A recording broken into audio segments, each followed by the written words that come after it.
ازيكم يا حلوين؟ عاملين ايه؟ يا رب تكونوا كلكم بخير. النهارده ان شاء الله هنعمل مع بعض بوريك الافران.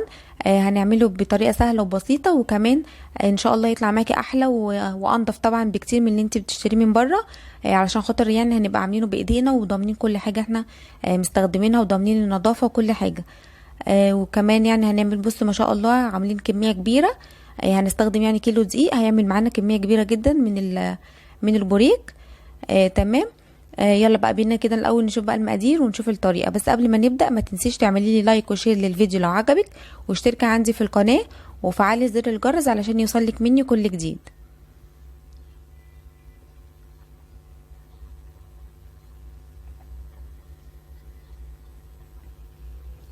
اول حاجه بقى كده عندي كوبايه ميه تكون دافيه.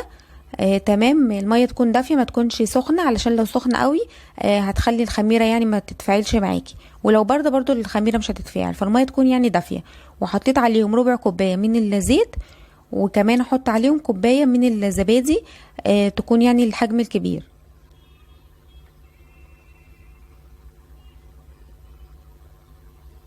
هبتدي بقى اضيف عليهم معلقه كبيره من الصلصه، صلصه الطماطم يعني العاديه.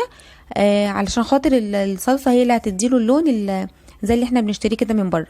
واحط كمان معلقه كبيره من الخل، واحط كيس خميره فوريه. تمام. وبعدين احط عليهم معلقتين كبار من السكر، تكون يعني مش مليانين يعني. او لو هتحطي مثلا معلقه كبيره تبقى معلقه كبيره مليانه. تمام، انا حطيت معلقتين كبار علشان مش حطاهم يعني مليانين. واحط كمان معلقه كبيره من البيكنج باودر.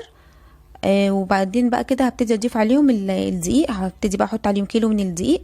انا بستخدم الدقيق جميع الاغراض او جميع الاستخدامات، اللي هو 5 ستارز دوت، بحبه جدا في المعجنات. بيطلع معايا يعني المعجنات بتكون حلوه في الاخر وكده، على طول بستخدمه. حطيت بقى كمان رشه ملح، وحطيت 3 معالق كبار من لبن البودره. تمام، هبتدي بقى كده اخلط كل المكونات عندي في العجان على سرعه يعني هاديه الاول. وبعدين بقى كده هعجن فيهم حوالي 10 دقايق. تمام، لغايه بقى ما العجينه يعني تكون معايا، يعني تكون معايا ناعمه كده ولمت معايا كويس. بس انا بقى وانا بعجنها هحس ان هي طبعا لسه ناشفه معايا، علشان خاطر انا مش حاطه ميه يعني كتير في الاول. لقيتها يعني لسه ناشفه معايا خالص. حطيت بقى كده، جبت نص كوبايه من الميه تكون برضو دافيه، وحطيت عليهم برضو تاني معلقه كبيره من الصلصه. علشان خاطر اللون، انا عايزه اللون بتاعي يكون يعني محمر كده شويه، فزودت معلقه كبيره من الصلصه كمان. تمام، هبتدي بقى كده حطيت نص الكوبايه. واعجن وهبتدي بقى كده احط شويه شويه لغايه ما العجينه معايا تلم، واحس ان هي بقت معايا خلاص طريه ومش محتاجه ميه كمان. لكن انا حطيت النص كوبايه كلها، يعني المقدار الميه كله كان معايا كوبايه ونص من الميه الدافيه. وبرده هسيب لكم المقادير تحت في صندوق الوصف علشان تشوفوا المقادير. هفضل بقى اعجن فيها كده 10 دقايق لغايه ما تلم بقى معايا زي ما انتم شايفين كده. اتعجنت بقى معايا كده كويس. هي بصوا زي ما انتم شايفين بتلزق كده، حاجه بسيطه خالص.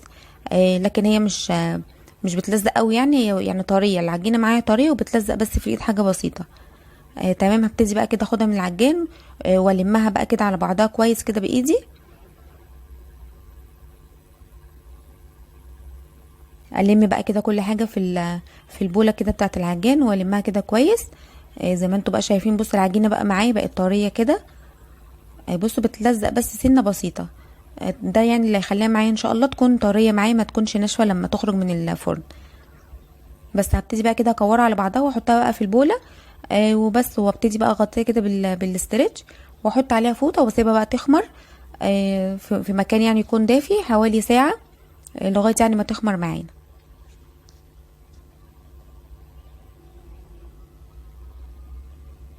اهم حاجه بس اتاكد ان انا قفلت عليها كويس علشان ما فيش هواء يدخل لها، ويعني تخمر معايا. وده شكلها بقى بعد ما خمرت زي ما انتم شايفين بقى. بصوا ما شاء الله عليت معايا كده خالص. هبتدي بس يخرج بقى منها كده الهوا يعني. وهبتدي بقى كده احطها عندي بقى كده على الرخامه. العجينه بقى كده معايا، ابتدي احطها عندي على الرخامه والمها بقى كده على بعضها، وابتدي بقى كده اقطعها على 3 قطع يعني.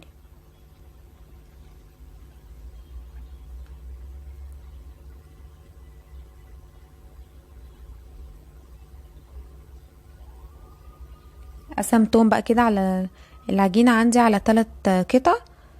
تمام، او 3 كور كده لميتهم يعني كور على بعضهم، علشان يعني تسهل عليا وانا بفردهم ان هي تكون صغيره معايا وكده. اخدت بقى كده واحده منهم، هبتدي بقى كده جبت النشابه وافردهم بقى كده كويس، افرد العجينه. تمام، هبتدي بقى كده افردها، وبقى عندي بقى قطاعه بكوبايه بطبق اللي موجود يعني عندك قطعي بيه.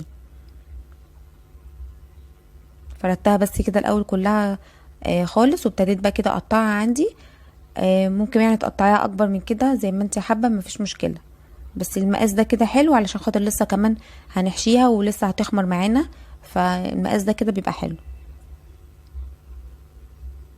قطعتها بقى كده، وهبتدي الم بقى بقيه العجينه زي ما بصوا شايفين الاول السمك بتاعها ما يبقاش عالي يعني قوي كده.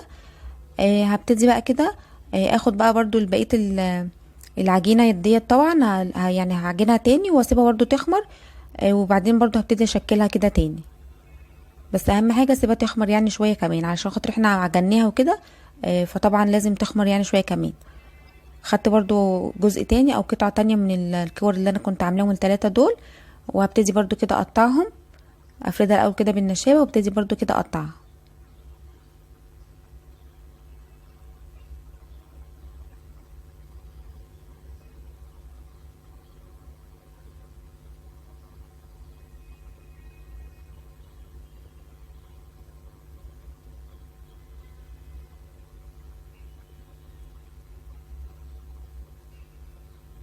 خلاص كده بقى قطعتهم، هبتدي برضو احطهم عندي كده في الصينيه. بس اهم حاجه يعني العجين وانت بتشتغلي فيه تغطيه، مثلا يعني تغطيه باي بفوطه نظيفه او اي حاجه عشان خاطر ما ينشفش يعني منك، والعجين يعمل وش كده من فوق. تمام، ابتديت بقى كده هنا هبتدي بقى كده احشيها جبنه، دي جبنه اسطنبولي.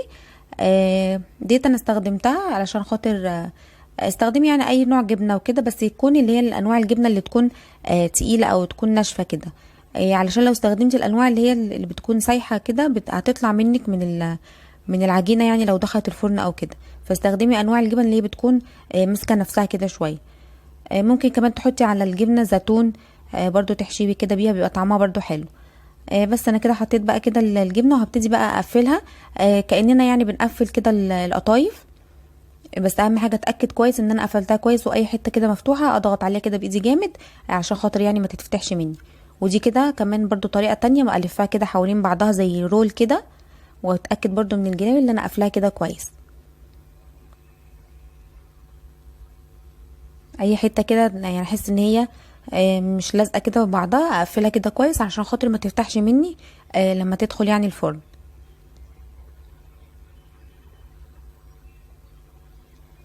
بصوا شايفين بحط يعني كده الجبنه وبلفها كده رول حوالين بعضها، واتاكد كده بصوابعي كده اقفلها كده كويس، وابرمها كده بايدي زي ما انتوا شايفين.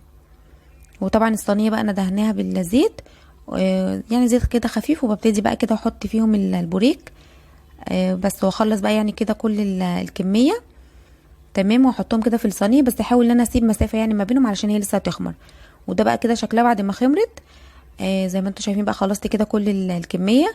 هجيب بقى كده هدهن بقى الوش كده بتاعها. جبت معلقتين كده من لبن البودرة، وحطيت عليهم معلقة صغيرة من السكر ورشة نسكافيه، واحط كمان عليهم يعني شوية مية واقلبهم. وده كده الخليط اللي انا هدهن بيه يعني كده الوش بتاع البوريك. تمام،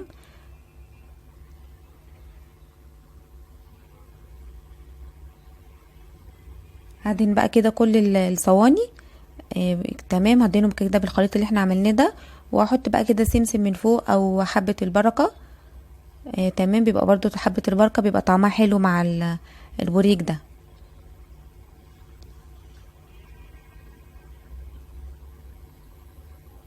طبعا الفرن بقى انا مشغلاه علشان خاطر يسخن معايا. تمام، مشغلاه على درجة حرارة 200 او اعلى درجة حرارة يعني عندك حسب الفرن ما انت بتبقي مستخدماه او كده وعارفة درجة حرارته. انا بقى مشغلاه يعني على درجة حرارة 200.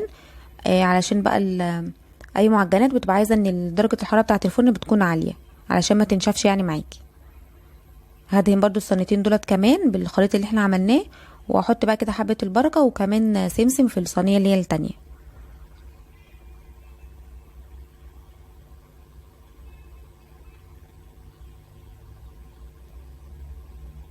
بس بقى ادخلهم بقى الفرن على درجة حرارة 200.